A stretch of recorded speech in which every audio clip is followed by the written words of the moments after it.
This is not necessarily a review, but this is more just a video, hopefully to give you some information on the Carother's Field Knife. And I haven't seen any other videos on YouTube besides the one that Nate made, so let's get into it. This knife is the Field Knife, purchased right around December of 2015, so about a couple weeks ago. This is a black micarta, and this is 3V. I'm sure a couple people will have questions about this 3V and the heat treat, because Nathan did just release a new video where he does explain that he has made some improvements to the heat treat. This particular model, from talking with Nathan, represents the heat treat from roughly a year ago. So this does not have the new heat treat. Having said that, this has incredible edge retention so far, edge retention strength, whatever you want to say, for being such a thin blade. I'm gonna try and explain how Nathan measures his knives. Let's say this knife was pre-ground. There's no secondary bevel on it yet. The way he describes it is, if this were the knife, pre-secondary bevel, he would grind it till this area right here is 10 thousandths thick. Then he puts, obviously after heat treat or whatever he does, he puts on the secondary bevel, and the area that I measured was right here, and that was 18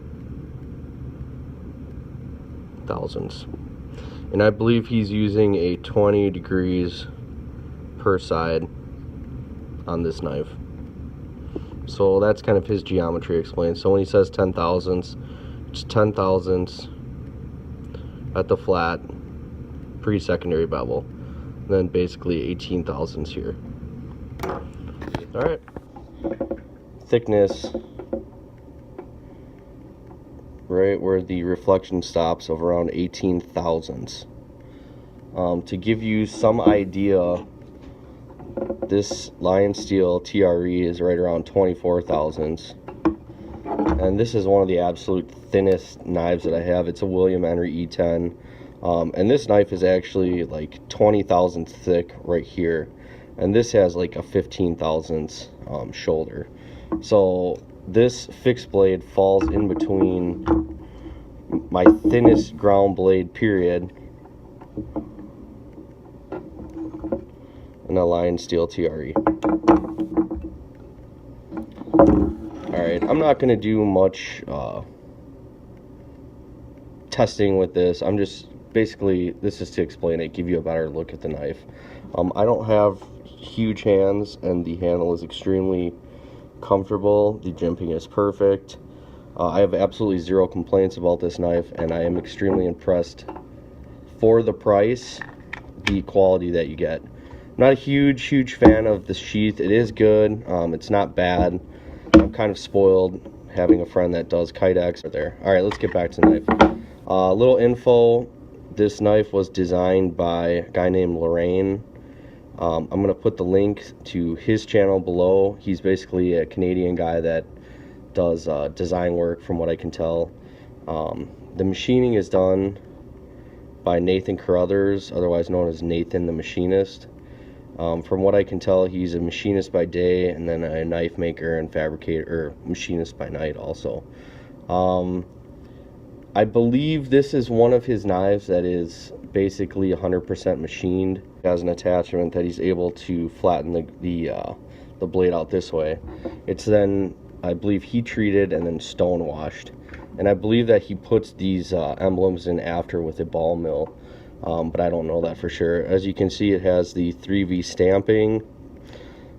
This does have some type of, I guess, screwdriver skull breaker attached, rear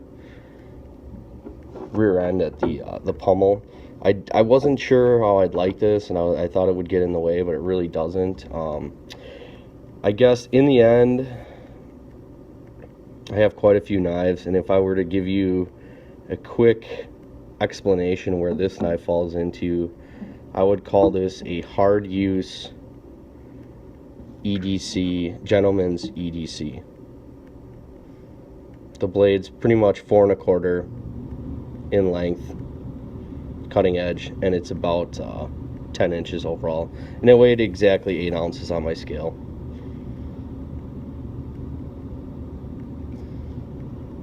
I'm going to try and give you a close-up of what this edge geometry looks like.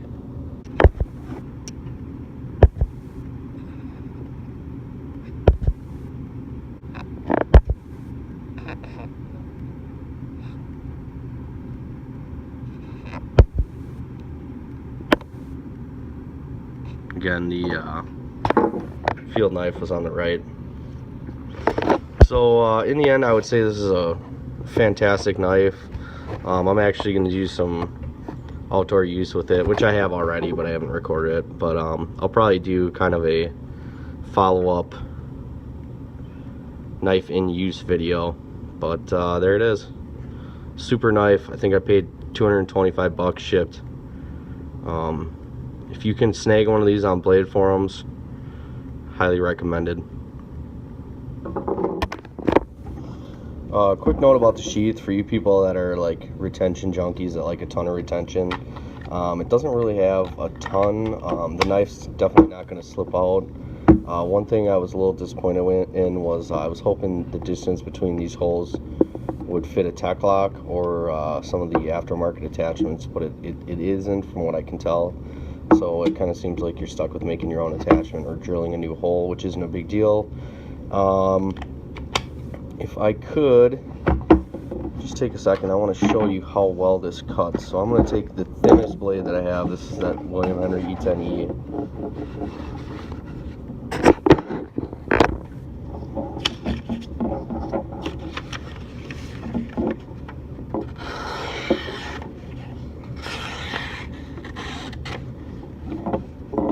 Okay, this is like the Lion Steel TRE.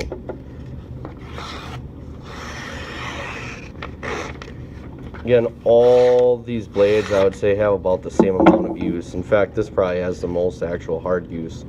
So now here's the Carothers.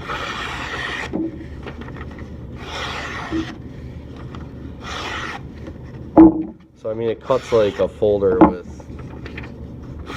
the geometry it has. I was up north this weekend, and I was batoning frozen ass maple. Knotty maple with this thing. I had absolutely no chipping, no nothing, no rolls. I did actually even put a little scuff on it, as you can see. So this knife will get used. It's not going to be my main beater, but nonetheless. So I mean, check out.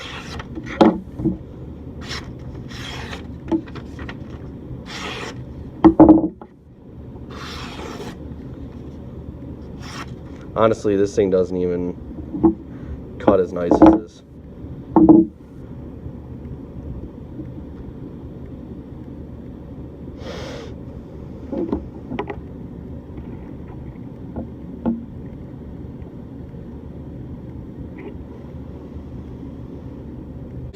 Was like these things, dude, they're like blowing up where it's like people don't even really, a lot of people aren't even using them. They're more or less just collecting them, which I think is a fucking shame because it's meant to get used.